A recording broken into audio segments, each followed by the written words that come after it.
Hey there, folks. Welcome to our cozy nook of tales and adventures. Today, like every episode, we're unlocking the doors of imagination to explore new worlds, meet fascinating characters, and experience unique emotions. I promise to take you on an unforgettable journey through the power of words. So, get comfy, grab your favorite drink, snuggle into that perfect spot, and get ready to lose yourself in a new story. Leave the outside world behind for a while and dive with me into the depths of storytelling. If you enjoy our content and want to support the channel, consider hitting that subscribe button and giving the video a thumbs up. Now, without further ado, let's dive into today's story. Deep beneath the misty mountains, where ancient pillars rose like petrified giants and gold-veined marble reflected the dim light of crystal lamps, Thurina Ironheart stood before the Council of Seven. Her father's ancestral hammer hung heavy at her belt, its weight a constant reminder of the legacy she carried. The young dwarf's voice echoed through the grand chamber as she delivered news that made even the eldest council members grip their stone thrones. "The shadows are moving," she declared, her dark eyes reflecting the dancing flames of the braziers. "Not the natural darkness of our depths, but something else. Something that feeds on our people's fear and grows stronger with each passing day."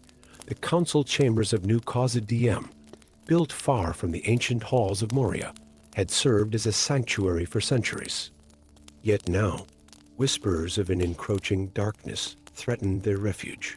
Tales spoke of entire mining parties vanishing, leaving behind only tools scattered across cold stone floors and mysterious markings carved into walls.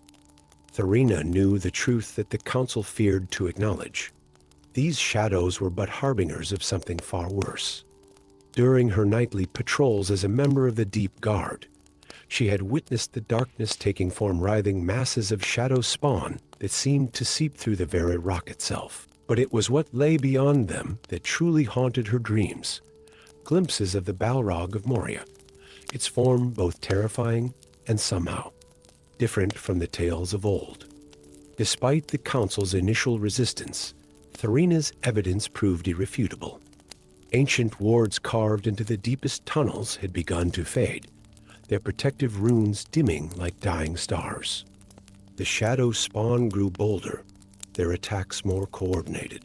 Something was orchestrating these assaults, using the Balrog's presence as a shield wall, gathering strength in the darkness. Armed with her father's hammer and wearing armor forged with ancient runes of protection, Thurina led a small team of trusted warriors into the depths.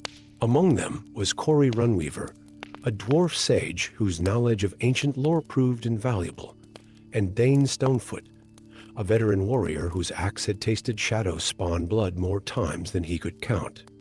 As they ventured deeper into the abandoned halls of their ancestors, Thurina began to notice patterns in the destruction around them.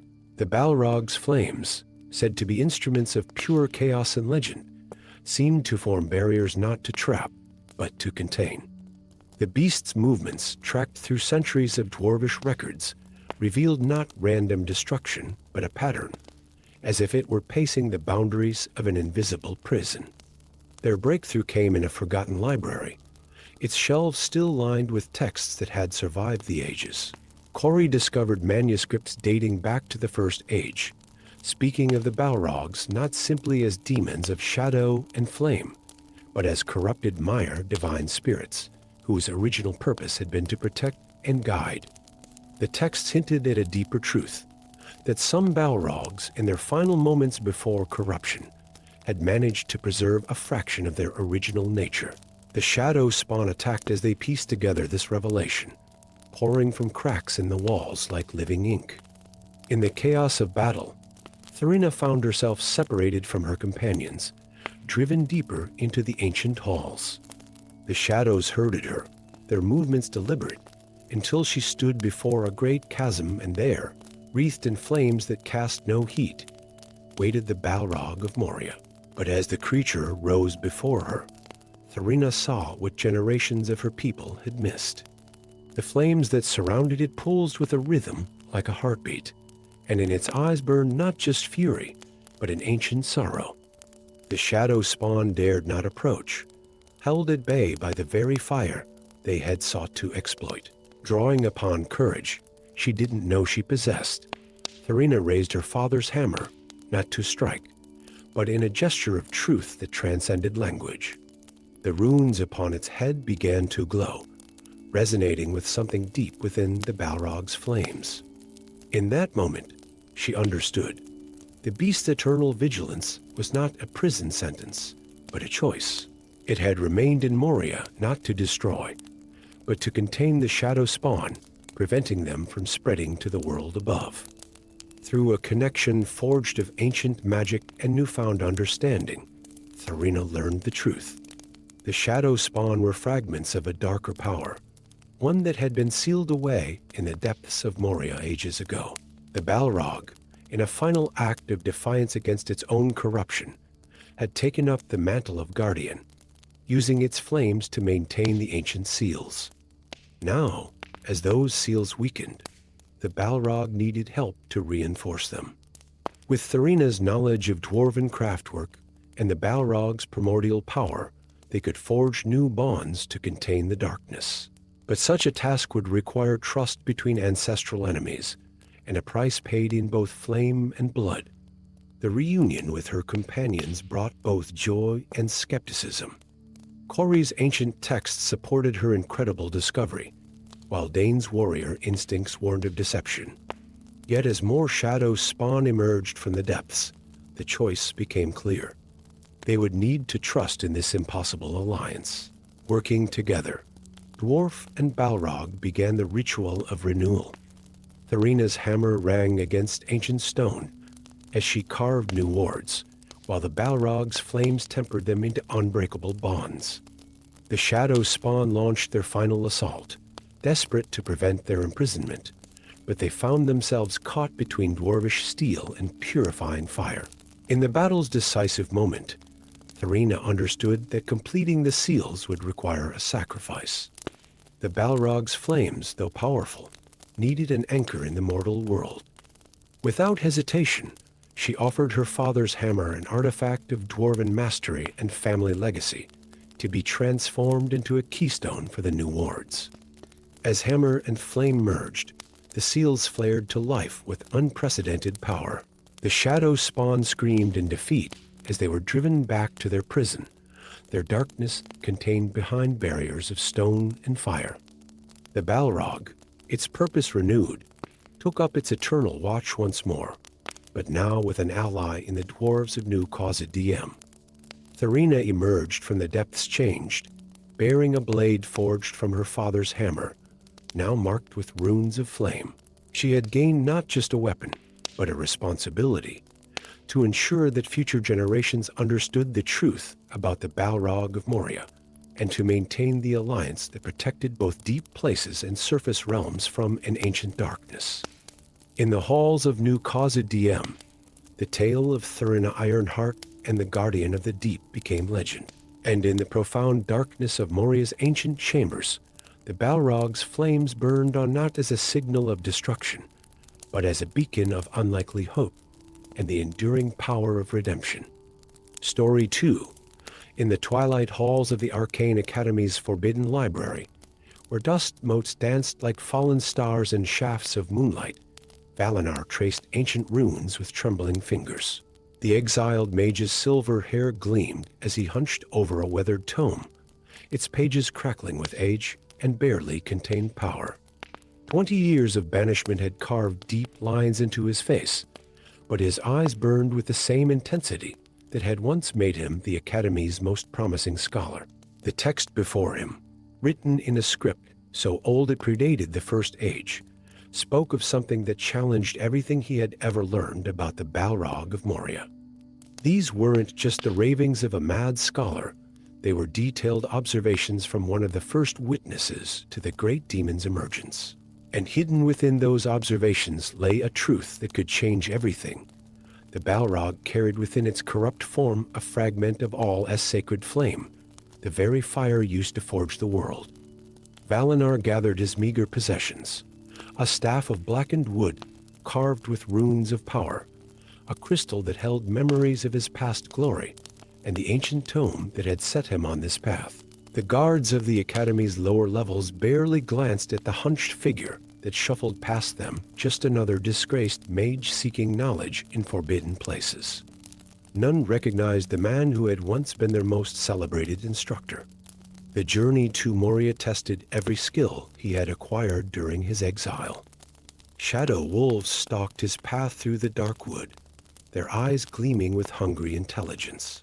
In the frost plains, he bartered with nomadic ice shamans, using secrets learned during his banishment. Each step brought him closer to either redemption or destruction. The entrance to Moria loomed before him, a dark maw in the mountain's face. Ancient dwarvish runes still glowed faintly along its arch, warning of the terror that dwelt within. But Valinar saw something in those runes that others had missed, subtle variations that spoke not of imprisonment, but of containment. The Balrog wasn't just a mindless beast trapped in the depths.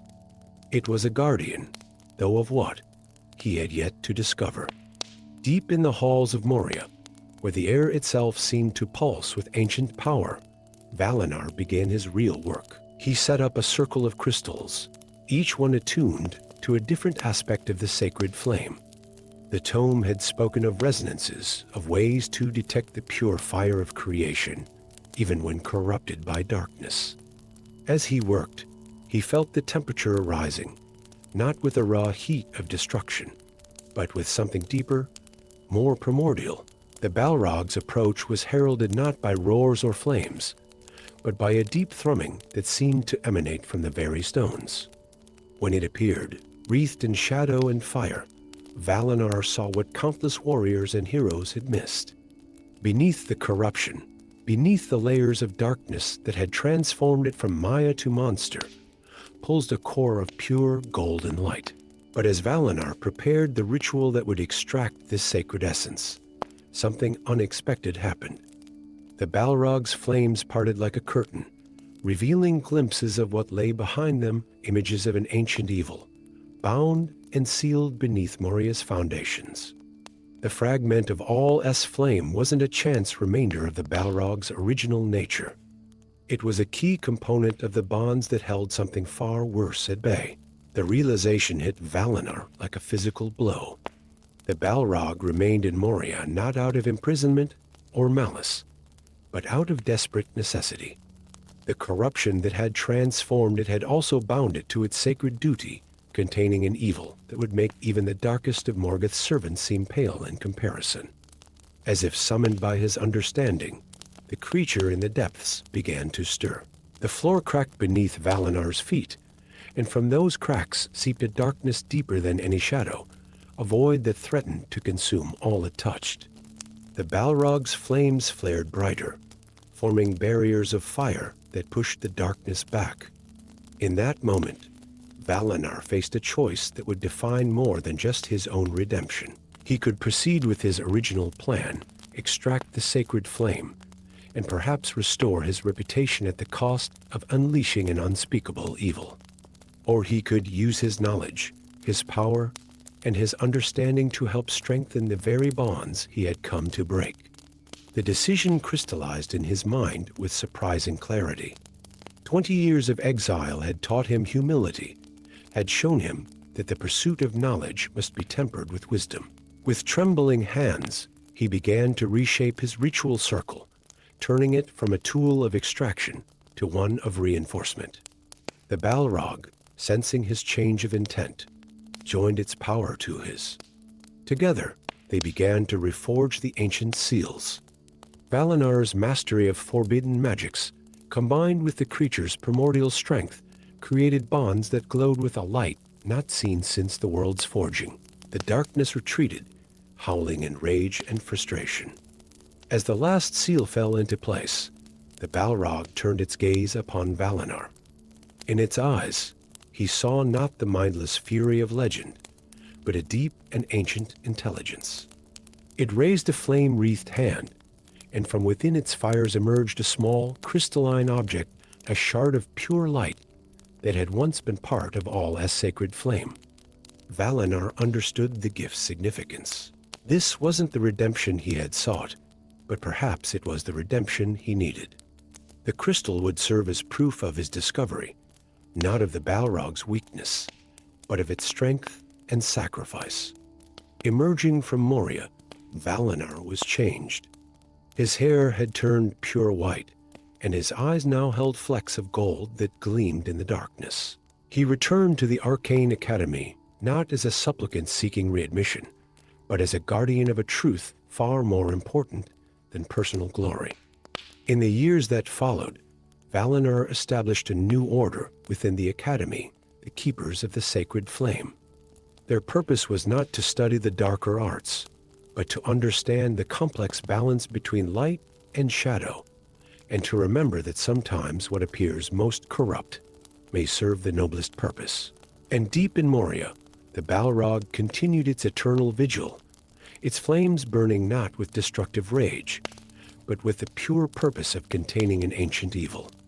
Its roars, which once struck terror into the hearts of all who heard them, became a reminder that even in the darkest places, a spark of divine light could endure, serving a purpose beyond mortal understanding.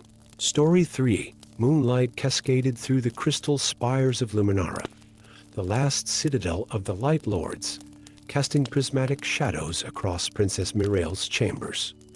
Her hands trembled as she traced the vision that had awakened her not in fear, but in wonder.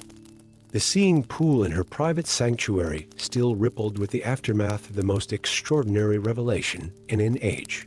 Her silver armor, bearing the celestial runes of her bloodline, gleamed in the corner as she struggled to process what she had witnessed.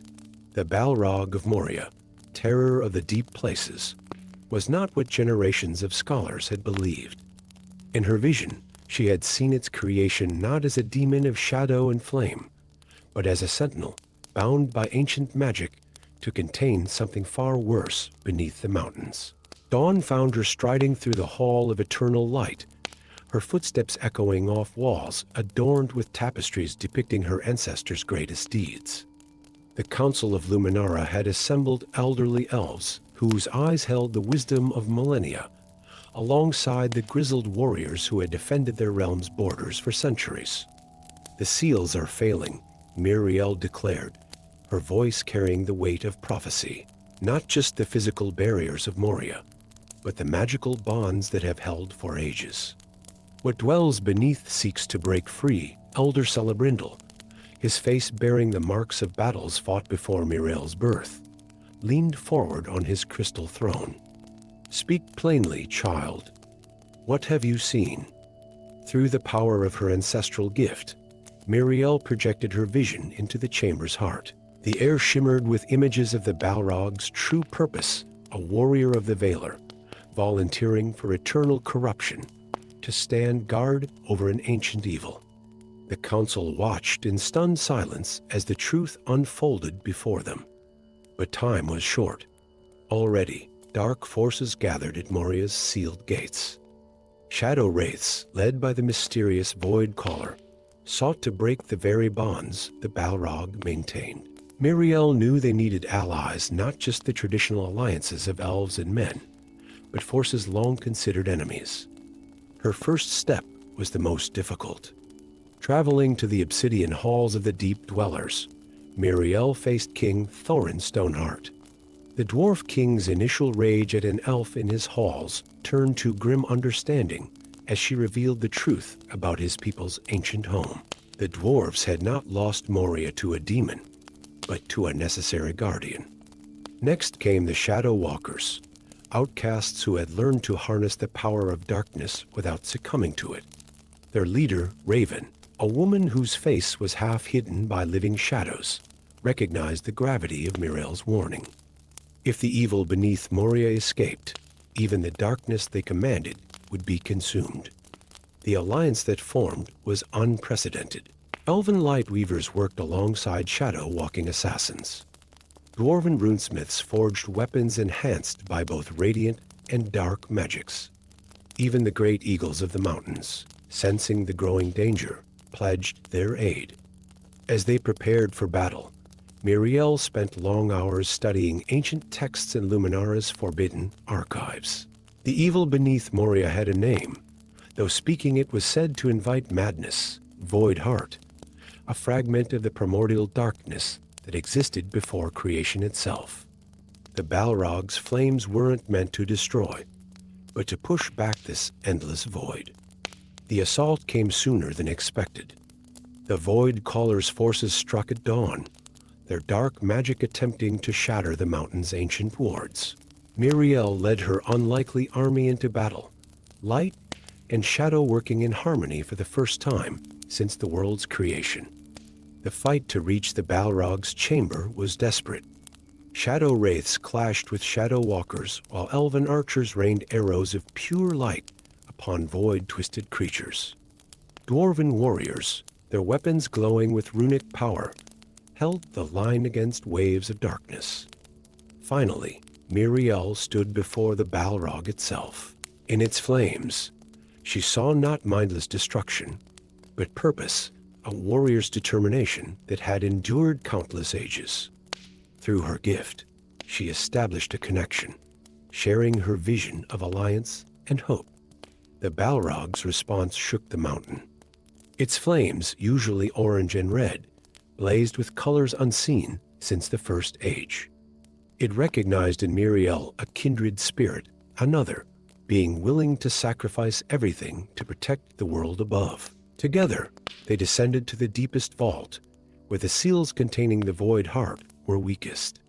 The Void Caller awaited them, its form a writhing mass of anti-light. The battle that followed would be sung about for generations, princess and demon fighting side by side against a darkness that threatened to unmake reality itself. Miriel's light, combined with the Balrog's flames, created a power that even the Void could not withstand, but victory required sacrifice. Using her gift one final time, she bound her own life force into the seals, adding her strength to the Balrog's eternal vigil. The Void Caller was destroyed, its essence scattered to the winds. The shadow wraiths fled, their master's power broken. But the greatest change was in the minds and hearts of those who witnessed the truth. Enemies became allies, understanding that light and shadow, when properly balanced, could create something stronger than either force alone. Miriel survived, though changed.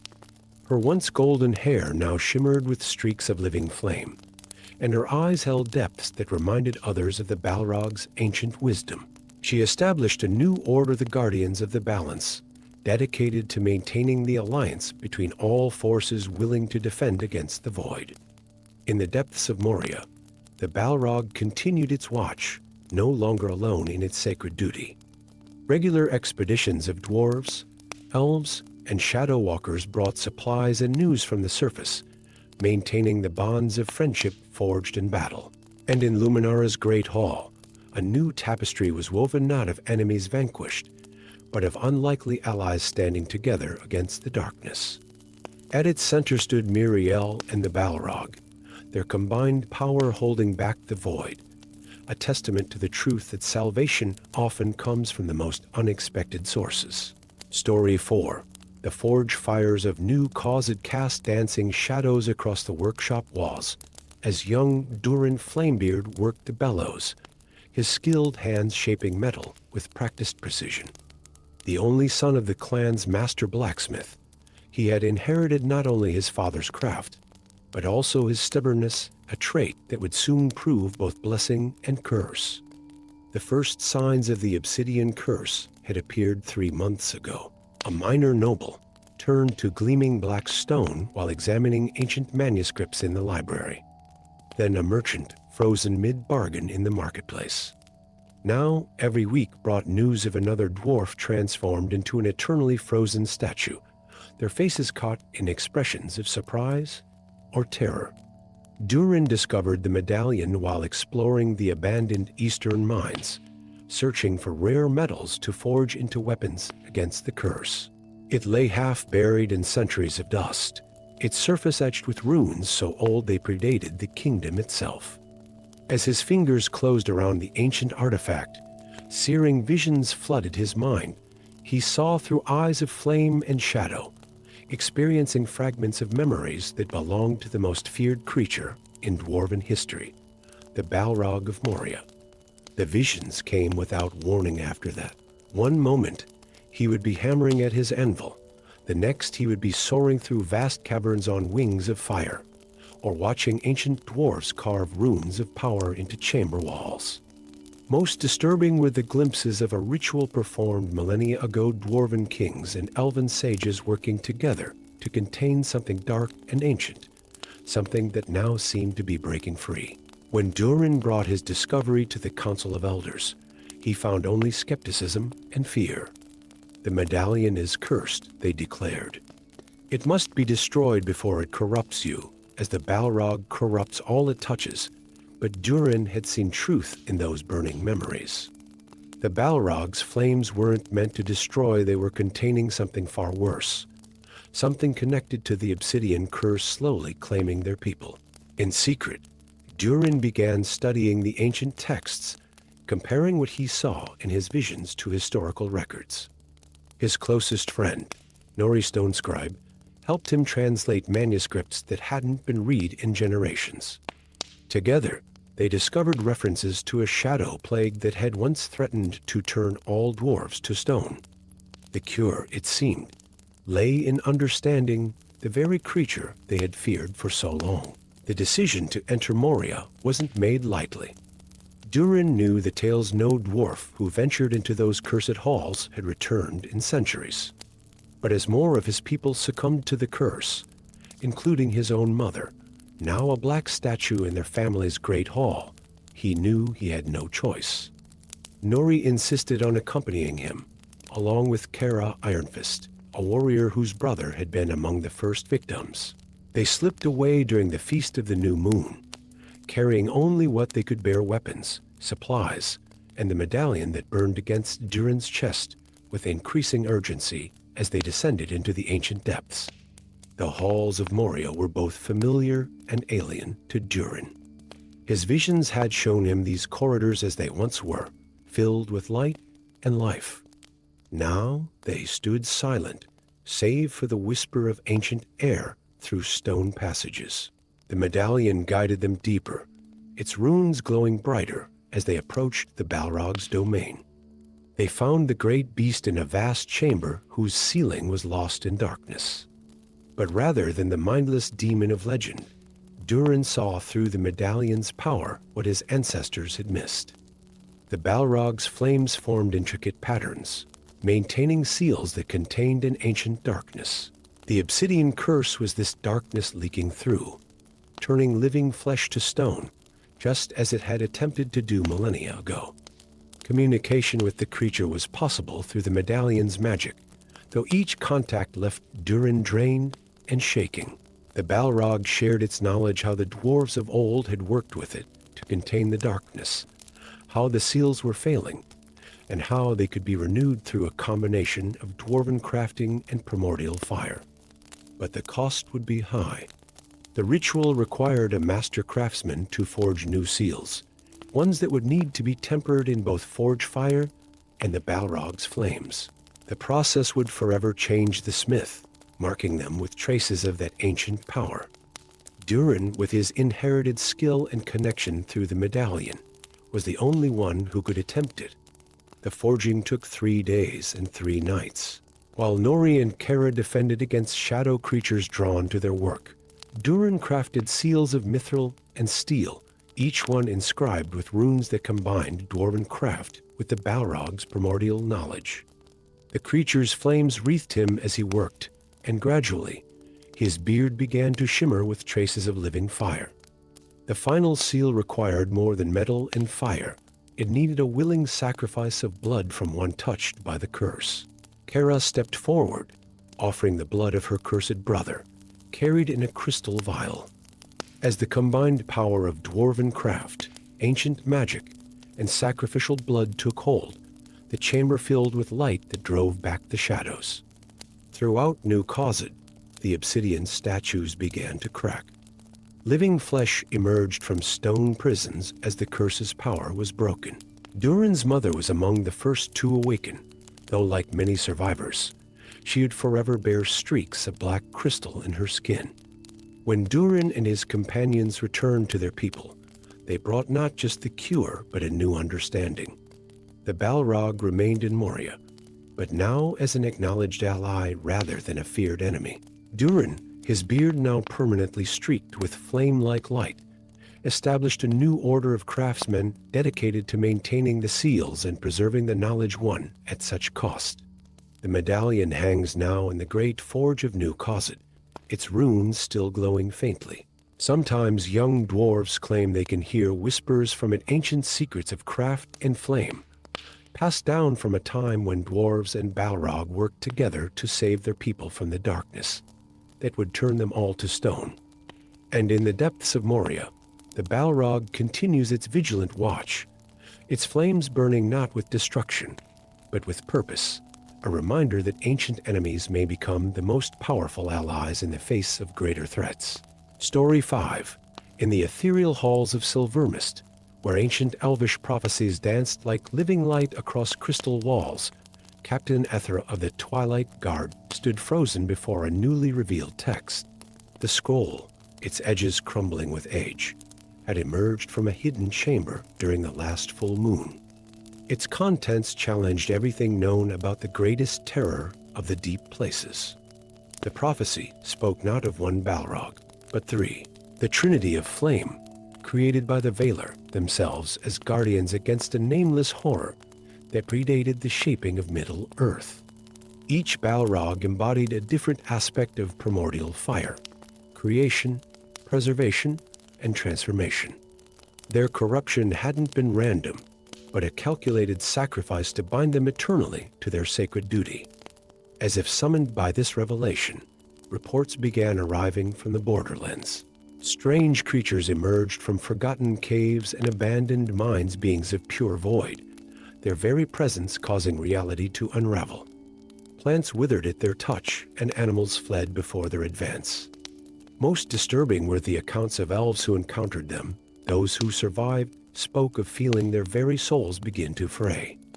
Ethra, with her silver armor bearing the marks of 1,000 battles, knew the implications. The prophecy warned that when the void spawn appeared, only the reunited Trinity could prevent the unraveling of all creation. But finding and awakening 3 corrupted Balrogs seemed like trading one disaster for another. The Council of Silvermist deliberated for 7 days and nights. Finally, they entrusted Ethra with the Starfire Blade, a weapon forged in the First Age that could pierce the veil between light and shadow. With it, she might be able to reach the uncorrupted essence that still existed within each Balrog. Her quest began in Moria, home to the most famous of the 3. This was the Balrog of Preservation, whose flames maintained the barriers between reality and void. In the darkness of those ancient halls, Ethra encountered not the mindless beast of legend, but a being of terrible purpose. The Starfire Blade resonated with its flames, revealing memories of its original mission. The second Balrog dwelt in the Frost Peaks, its fires burning cold rather than hot. This was the Balrog of Transformation, whose power could reshape matter itself. Corrupted differently than its sibling, it had frozen itself in eternal ice to contain its own destructive urges. Ethra spent 3 days in communion with it, using the blade to slowly awaken its ancient consciousness. But finding the third proved most challenging. The Balrog of creation had vanished ages ago, leaving only myths of a flame that could kindle life rather than destroy it. Ethra's search led her to the Desert of Lost Dreams, where reality shimmered like a mirage and time flowed strangely. There, in a temple whose architecture defied comprehension, she found the third Balrog. It had not been corrupted but hidden, maintaining a spark of pure creative fire that prevented the universe from stagnating into eternal entropy. Its presence explained why life continued to emerge and evolve despite all the darkness in the world. As Ethra worked to unite the Trinity, the void spawn grew bolder. They breached the ancient wards of Silvermist itself, their negative energy turning the crystal halls to dust. The council evacuated the city, but many elves were lost, their forms dissolving into nothingness. The ritual to reunite the Trinity required perfect timing and desperate courage. Each Balrog had to be awakened fully, their powers synchronized at the exact moment when the barriers between worlds were thinnest. The risk was enormous if any one of them succumbed completely to corruption during the process. Their combined power would accelerate rather than prevent the unraveling. Ethra staged the ritual in the Valley of Echoes, where the songs of creation still resonated in the very rocks. The starfire blade served as a focus, its crystalline length channeling and purifying the Balrog's essence. As void spawn surrounded the valley, each member of the Trinity took position at points of an ancient triangle carved into the earth. The Balrog of Preservation's flames created a sphere of protection around them. The Balrog of Transformation began the process of purifying their corrupted forms. The Balrog of Creation kindled the spark that would reforge their original bond. Ethra stood at the center, the starfire blade raised high, her own life force serving as a bridge between their powers. The void spawn attacked as the ritual reached its crescendo. Reality itself began to tear as they sought to prevent the Trinity's reunion. Ethra felt her very being start to unravel, held together only by her connection to the starfire blade. The three Balrog's powers spiral around her, their flames interweaving in patterns not seen since the world's creation. In the final moment, as the void threatened to consume everything, the Trinity's power finally synchronized. Their combined flames erupted in a wave of pure creation that swept across Middle-earth, driving back the void spawn and repairing the damaged fabric of reality. The cost was tremendous. The Balrog's physical forms were consumed, their essence transforming into a new form of fire that would burn eternally in sacred places. Ethra survived, though forever changed. Her eyes now held dancing flames, and her silver armor had been transformed into something that seemed to shift between metal and light. The starfire blade had become part of her, its power flowing through her veins. She established the Order of the Eternal Flame, dedicated to maintaining the sacred fires that now burned where each Balrog had stood. These flames served as anchors, preventing the void from ever again threatening the world's existence. Under her guidance, the Order gathered knowledge of the void spawn and the Trinity, ensuring that future generations would understand both the threat and the sacrifice that had saved them. In Silvermist, the crystal halls were rebuilt, now incorporating eternal flames that burned with three distinct colors: orange for preservation, blue for transformation, and gold for creation. These fires served as reminders that sometimes the greatest guardians wear the face of monsters, and that redemption can come in many forms. And on quiet nights, when the stars align just so, those with the wisdom to listen can hear the Trinity's flames singing songs of creation, preservation, and transformation, an eternal chorus that helps maintain the delicate balance between existence and void. Story 6. Snow fell on the ancient forests of Middle-earth, but this was no ordinary winter. The flakes drifted down black as ash, and wherever they touched, life itself seemed to retreat.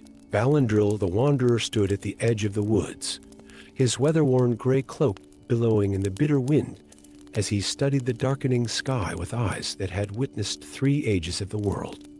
In his gnarled hand, he clutched the Orb of Seasons, a crystal sphere that had once shimmered with all the colors of nature, but now showed only a creeping darkness that threatened to devour its last remaining spark of warmth. The ancient prophecy echoed in his mind. When the first flame dims and winter's shadow lengthens, seek the heart of the mountain's fury, where burns the last true fire. The signs are clear, he muttered, his breath forming crystals in the frigid air. It must be the Balrog of Moria, his unlikely companions huddled nearby. Grim, a mountain troll whose stone-like skin bore the markings of ancient runes of redemption, and Lyra Starweaver, an elven exile whose silver hair was streaked with strips of midnight like a mark of her banishment from the woodland realm for daring to study the forbidden magics of flame and shadow. The entrance to Moria lies 3 days hence, Lyra said, her voice carrying the melody of the elven courts despite her years of exile. But we are not alone in our quest.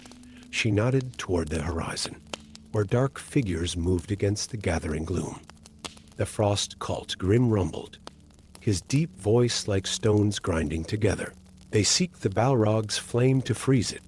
To complete their eternal winter, Valandril's path had crossed the cults before. Led by the mysterious Ice Queen, they believed that only in perfect stillness, in the absolute zero of eternal winter, could true peace be achieved. They would freeze the very heart of the world to achieve their goal. The 3 travelers made their way across the increasingly treacherous landscape, where even the rocks cracked and shattered in the unnatural cold. Lyra's forbidden knowledge of fire magic kept them warm, while Grim's incredible strength cleared paths through ice-covered debris. Valandril's ancient wisdom guided them through hidden ways, avoiding the worst of the cultists' patrols. As they approached Moria's gates, they encountered their first real challenge. A group of ice wraiths that transformed remains of the cult's earliest followers guarded the entrance. These beings of living frost could freeze a person's heart with a single touch. "I never thought I'd say this," Grim muttered, "but we need more heat." Lyra stepped forward, drawing symbols in the air with fingers trailing silver fire. "The forbidden flame of the midnight sun," she whispered, and for a moment, her exile's marks blazed with inner light. A beam of intense heat burst forth, not the destroying fire of war, but the nurturing warmth of summer afternoons and hearth fires. The ice wraiths twisted and retreated, their forms melting into the shadows. But the display had drawn attention. As the great doors of Moria creaked open, they heard the hunting horns of the frost cult echoing across the valley. Quickly, Valandril urged, ushering them inside. The ancient dwarven kingdom stretched before them, a maze of darkness and forgotten glory. The air grew warmer as they descended, but not from any natural heat. Something ancient and terrible awaited in the deep. They navigated through grand halls and across precarious bridges, while Valandril shared what he knew of their quarry. "The Balrog is not simply a demon of shadow and flame," he explained. "It is one of the first flames of creation, corrupted, but never fully extinguished. Within its burning heart lies the power that first brought warmth to the world." Their journey was interrupted by tremors that shook the entire mountain. "The cult," Lyra warned. "They're using ice magic to breach the lower levels. They mean to reach the Balrog before us." The final descent into the chasm where the Balrog dwelt became a desperate race. The air itself seemed to freeze behind them as the cult's magic spread through Moria's ancient halls. Grim's strength proved invaluable as he held crumbling passages open long enough for them to pass through. When they finally reached the Balrog's chamber, the sight took their breath away. The creature was magnificent and terrible, its flames casting shadows that seemed to have weight and substance. But something was wrong. The eternal fire was dimming, struggling against bands of frost that crept across its form. The Ice Queen herself stood before it, her frozen scepter raised. "The last flame," she intoned, her voice like breaking icicles. "With this, winter's victory will be complete." Valandril stepped forward, raising the orb of seasons. "You don't understand what you're doing," he called out. "This isn't about victory or defeat. The world needs both winter and summer, both rest and growth. What you seek is not peace, but death." The chamber erupted into chaos. Cultists swarmed forward, while their queen worked her terrible magic. Grim met them like an avalanche, his stone fist shattering frozen weapons. Lyra's forbidden fire magic kept the worst of the cold at bay, while Valandril worked to reach the Balrog itself. The crucial moment came when Valandril finally stood before the ancient being of flame. Raising the orb of seasons, he spoke in a language older than the mountains themselves.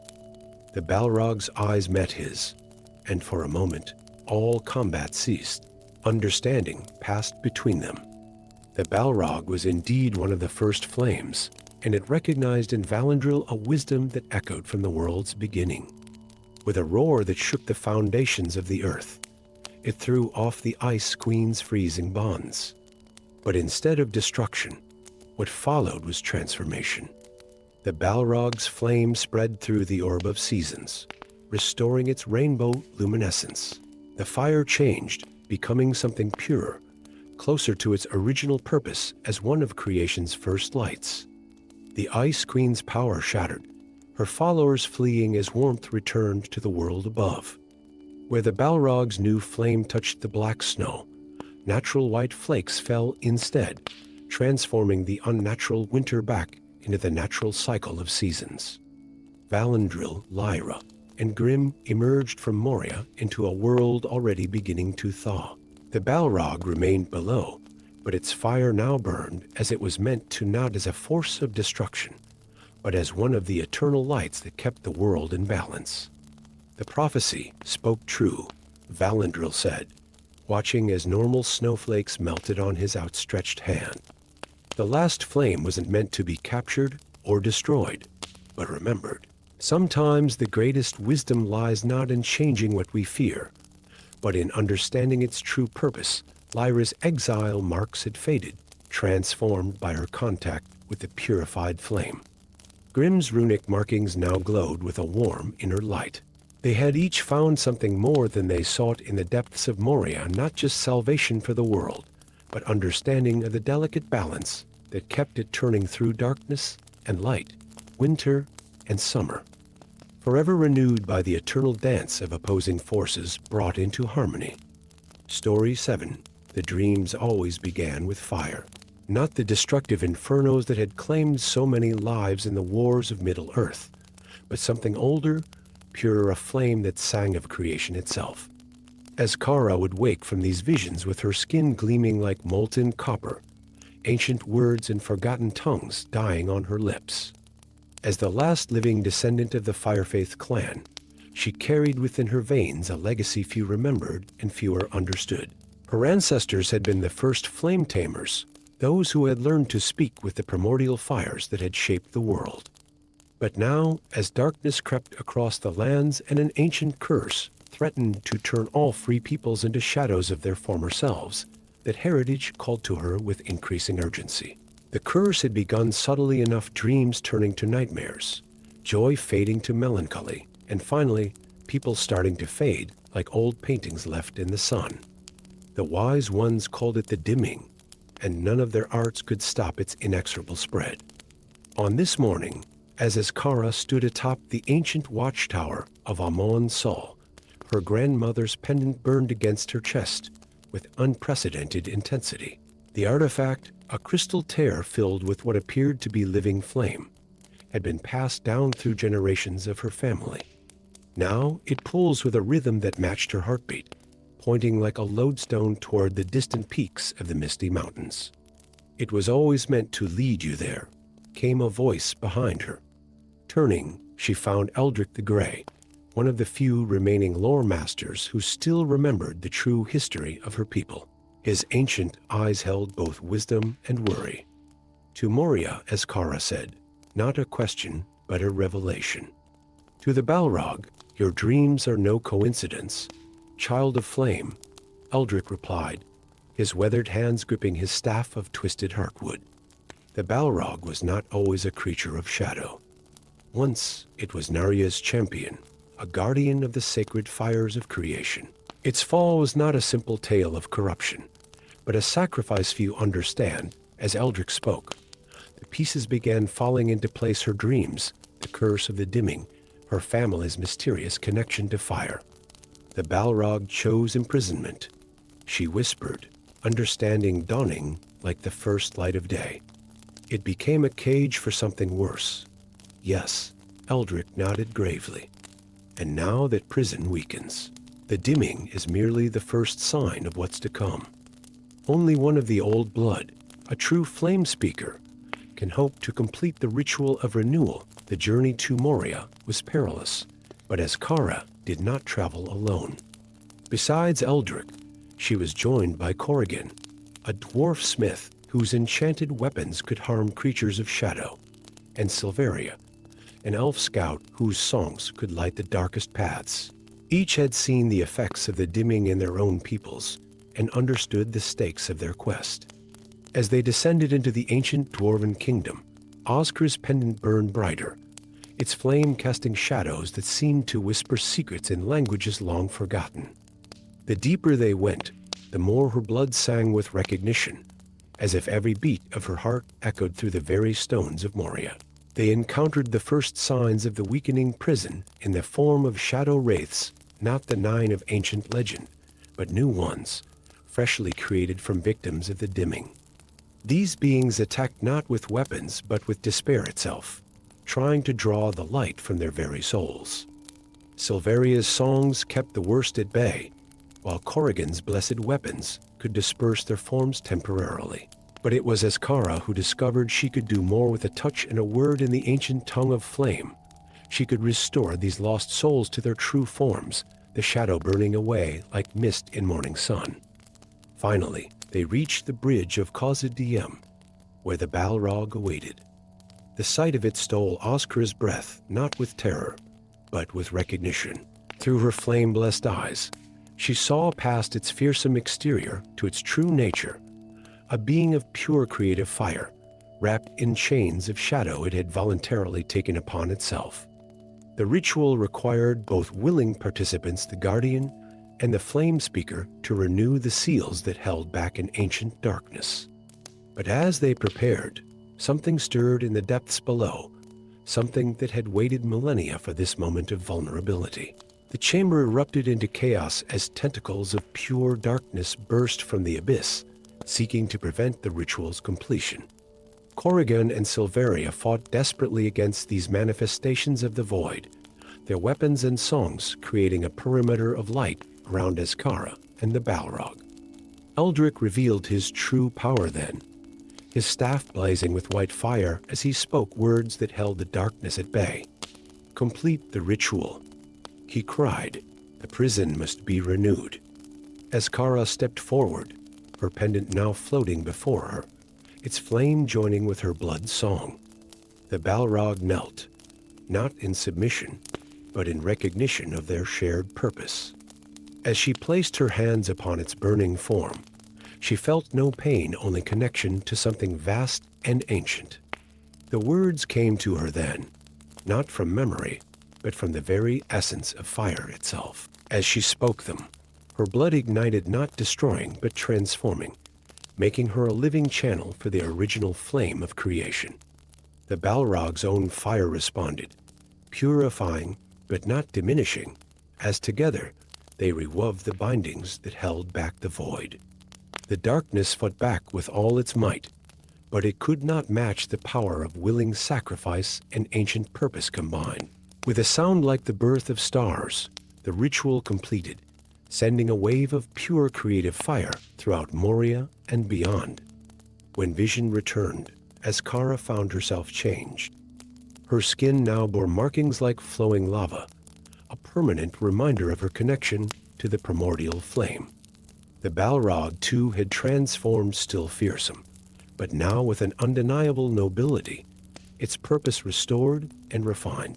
The dimming retreated wherever the ritual's fire had touched, souls rekindling with renewed purpose and hope.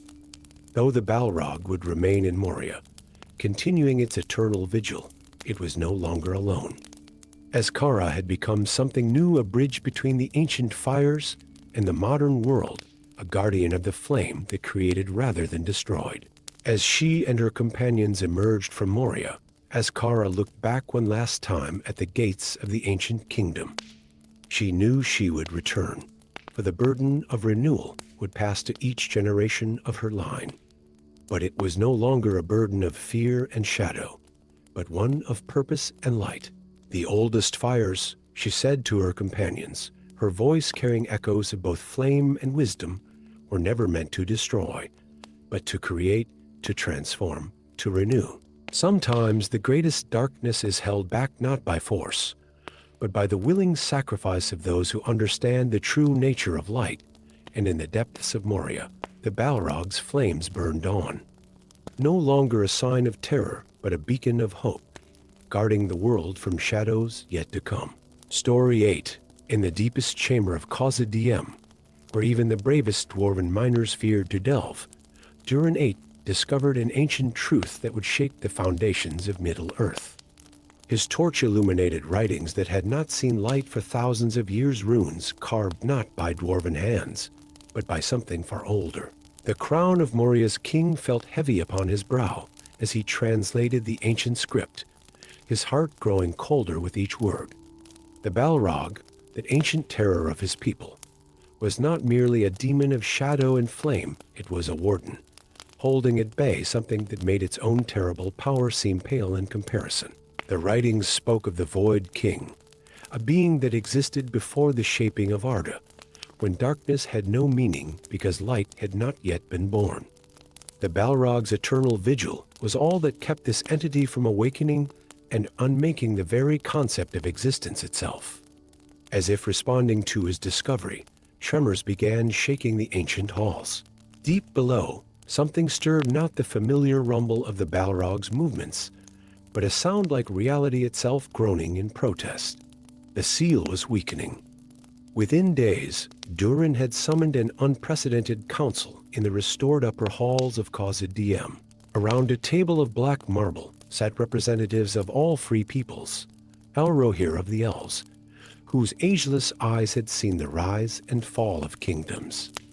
Falar the Grey, one of the last wizards remaining in Middle-earth. Arathorn, descendant of ancient kings of men. And Thornbark, an Ent elder whose memories reached back to the First Age. The choice before us is impossible, Durin declared, his voice echoing in the vast chamber. The Balrog's strength wanes.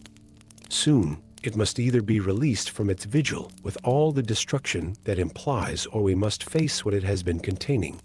LOTR's fair face was grave. I witnessed the Balrog's fury in ages past. The death toll would be catastrophic. Yet, what it guards against may be worse. Falar interjected, his gnarled hands gripping his staff. The void song grows stronger. Can you not feel it? The very music of creation strains against something trying to unmake it. Strange omens had already begun to appear throughout Middle-earth. Wells reflected starless skies even at noon. Children were born with shadows where their eyes should be, and in the great forests, trees grew leaves that absorbed light, rather than reflecting it. As the council debated, a newcomer arrived, Moira Shadowbane, a dwarf woman whose clan had maintained vigil over the deeper places of the world since the First Age. Her arrival silenced all discussion, for her kind spoke only when ancient doom stirred. There is a third path, she declared, placing an object on the table, a crystal sphere that seemed to contain a universe in miniature. The astrolith, forged in the first days of creation. With it, we might strengthen the seal. But the cost would be high. The cost, as she explained, would require representatives of all free peoples to bind part of their life force to the seal. They would survive, but never again know the fullness of joy or sorrow, becoming like shadows themselves, though their sacrifice would keep the world intact. Time grew short as signs of the weakening seal became impossible to ignore. Regions of absolute darkness appeared throughout Middle-earth, places where light simply ceased to exist. The council's debates became more urgent as reports arrived of entire villages disappearing, leaving behind only whispers and geometries that hurt the eye to observe. Durin found himself making secret preparations for both possibilities. He restored ancient weapons that might battle the Balrog and simultaneously delved into forbidden lore about the nature of the void. Every path seemed to lead to tragedy. The decision was forced when the seal began to crack visibly. In the deepest chamber, before the ancient barrier, representatives of each race gathered for a final choice. The Balrog's flames cast wild shadows as its ancient enemy pressed against the weakening bonds. It was Thornbark who provided the crucial insight. Life, the ancient Ent rumbled, is not merely existence. It is change, growth, death, and rebirth.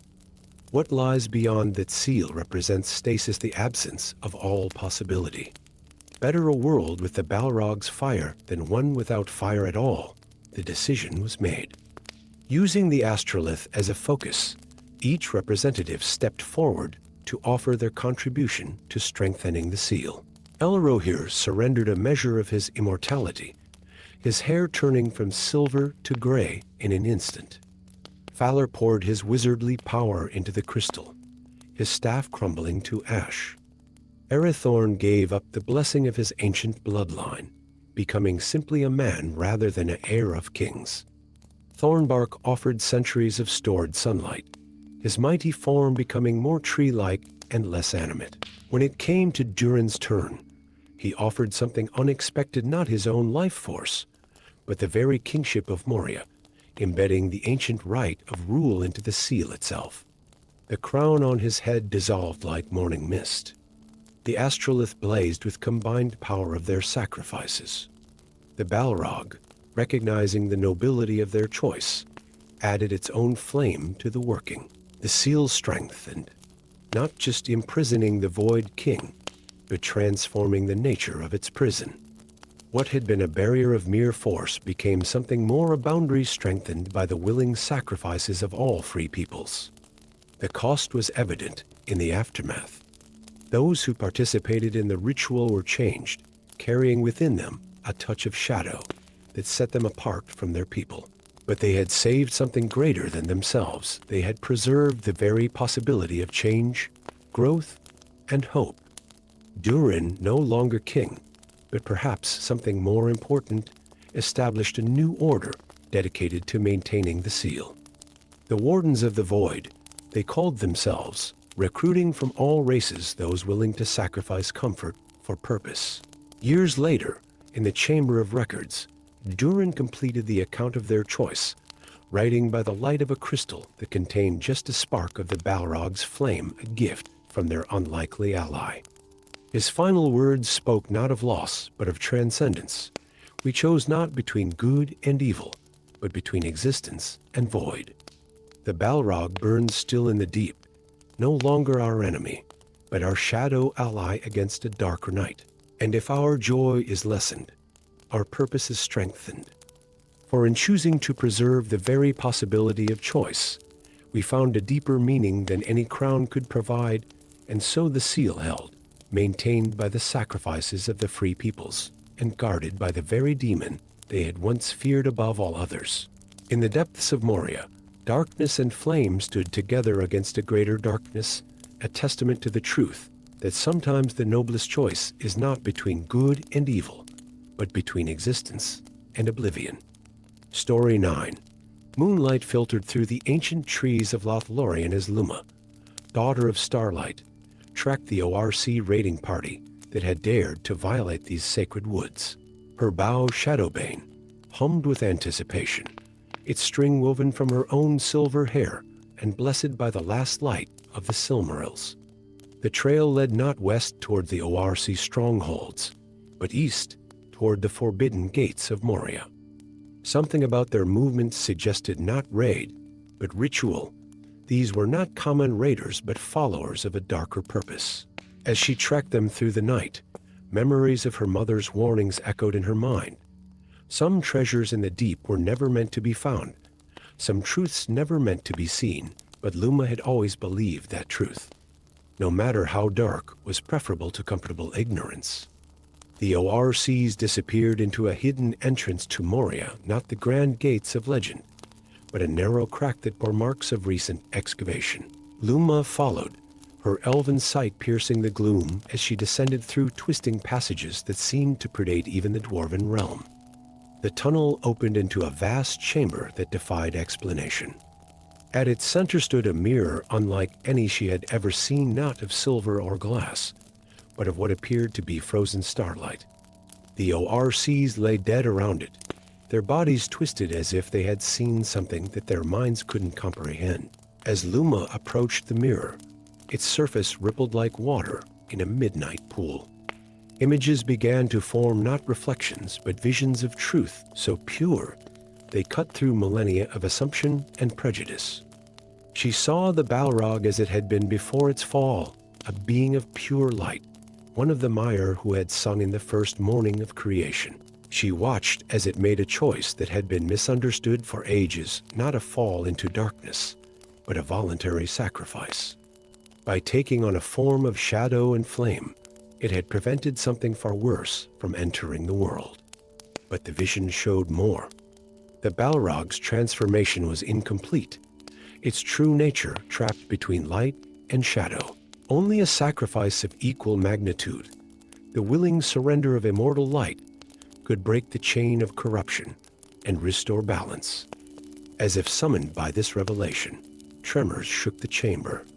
The ORC corpses burst into black flame, their essence feeding some dark ritual their deaths had initiated. The mirror's surface turned from silver to blood red, and through it, Luma felt the Balrog's awareness touch her own. In that moment of connection, she understood. The ORCs had been attempting to shatter the mirror, to destroy the last evidence of the Balrog's true nature and ensure its corruption would be permanent. They had failed, but their deaths had begun a countdown that could not be stopped. Luma heard the thunder of approaching ORC armies above, reinforcements coming to complete what their brethren had started. She had precious little time to make a choice that would reshape history. The answer lay in the very essence of elven immortality, not just endless life, but a connection to the original light of creation, the same light that the Balrog had once embodied. To surrender, it would mean becoming something other than an elf, neither mortal nor immortal, but something in between. As the first waves of ORCs poured into the chamber, Luma began to sing, not a song of battle or sorrow, but one that reached back to the music of the Aener, when all of creation was nothing but possibility and harmony. The mirror resonated with her voice, its surface becoming a portal between reality and truth. The Balrog responded, its roar harmonizing with her song in ways that should have been impossible. Fire met starlight, shadow danced with radiance, and in their meeting, both were transformed. Luma felt her immortality dissolve, not destroyed, but transformed into something new. Her silver hair turned to living flame. Her eyes became windows into both shadow and light. The Balrog too changed, its fearsome form settling into something that, while still awesome to behold, no longer radiated corruption and rage. The ORCs fled in terror from the chamber, their dark purpose thwarted by something they couldn't understand. But Luma barely noticed their retreat, absorbed in the wonder of what she had become, a bridge between two natures, keeper of a truth too profound for simple categories of good and evil. The mirror, its purpose fulfilled, shattered into countless motes of light that spread throughout Moria, illuminating its darkest corners with a new kind of radiance, neither the harsh light of judgment, nor the deep shadow of corruption, but something in between that allowed for understanding and growth. In the days that followed, Luma established a new order in Moria, the keepers of the twilight flame. Neither fully elven nor fully of shadow, they maintained the balance that her sacrifice had created. The Balrog remained in the deep, no longer a terror, but a reminder that redemption could be found in the most unexpected places. When asked about her choice by those who discovered her transformed nature, Luma would smile, a gesture that somehow combined elven wisdom with the fierce joy of flame, and say, "True immortality lies not in endless life, but in the courage to sacrifice what we are for what we might become." The Balrog taught me that sometimes the greatest light can be found in understanding darkness, and the deepest wisdom in being willing to change. Years passed, and stories spread of the changed nature of Moria. While still a place of power and mystery, it was no longer feared as a realm of pure darkness. Travelers told tales of seeing strange and wonderful things in its depths, shadows that comforted instead of threatened, flames that illuminated truth instead of destroying it. And sometimes in the deepest night, those near Moria's gates would hear two voices joined in song, one of ancient flame and one of transformed starlight, singing not of war or sorrow, but of the endless possibility of redemption. For in choosing to surrender her immortality, Luma had gained something greater, the ability to see and nurture the potential for transformation in all things, even in the darkest of places and the most corrupted of beings. She had become living proof that no fate was truly sealed, no fall truly permanent, as long as someone was willing to sacrifice their certainties for the possibility of change. And in the heart of Moria, the mirror's scattered light continued to shine, revealing to those with eyes to see that sometimes the greatest acts of heroism come not from destroying darkness, but from understanding it, and in understanding, transforming both it and ourselves. Story 10. In the depths of Moria, where ancient forges whispered tales of forgotten glory, Master Thor stood before his anvil, studying a peculiar piece of obsidian that seemed to pulse with an inner darkness. The mysterious commission had arrived 3 nights ago, a scroll sealed with wax black as midnight, bearing instructions to forge chains that could bind the very essence of fire and shadow. The great halls of Khazad Diem, once resplendent with the light of countless lanterns, now lay in twilight. Thor's forge stood as one of the last bastions of dwarven craftsmanship in these halls, its fires casting dancing shadows on walls adorned with the fading murals of better days. His reputation as the finest smith this side of the misty mountains had brought him many strange requests, but none quite like this. As he contemplated the obsidian, a figure emerged from the shadows, Lyra Shadowman, her dragon form condensed into that of a tall, elegant woman with scales shimming beneath her skin. "The Order of the Eternal Flame has made their move," she said, her ancient eyes reflecting the forge's fire. "They believe binding the Balrog will grant them power over both shadow and flame." Thor's weathered hands traced the runes on the commission scroll. "And you believe this weapon must never be forged?" "On the contrary," Lyra replied, a smile playing at the corners of her mouth. "I believe it must be forged perfectly, but not for them." Thus began a dangerous game. By day, Thor worked openly on the chains, allowing word to spread through Moria's shadowy networks. By night, he and Lyra delved into ancient texts, seeking the true nature of the Balrog. They were joined by Kayla Nightweaver, a warrior who moved like liquid shadow, and Veridus, an exile from the Order itself who had discovered their true intentions. Deep in Moria's archives, they uncovered a startling truth. The Balrog was not merely a demon of the ancient world, but a guardian corrupted by the very Order that now sought to chain it. The Order of the Eternal Flame had attempted to harness its power ages ago, transforming a noble spirit into a creature of shadow and flame. As Thor worked, he infused the chains with more than mere metal and magic. Each link contained fragments of purifying crystals, harvested from the deepest caves by Lyra in her dragon form. Kalen's shadow magic wrapped around each segment, while Veridus contributed forbidden knowledge of the Order's own rituals, turned back upon themselves. The Order grew impatient.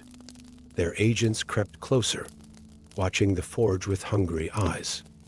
Thor felt their presence, even as he hammered the final links into place. The chains gleamed with an inner light, beautiful and terrible to behold. On the night of the new moon, when darkness was deepest, the Order struck. Led by Grand Master Thalius, they stormed the forge, dozens of crimson-robed figures wielding staff and sword. But Thor and his allies were ready. As battle erupted in the ancient halls, Lyra revealed her true form, a magnificent silver dragon, whose scales reflected the forge's light like countless mirrors. Kalen's shadows danced and struck, while Veridus turned the Order's own spells against them. At the heart of it all stood Thor, the chains glowing with power in his hands.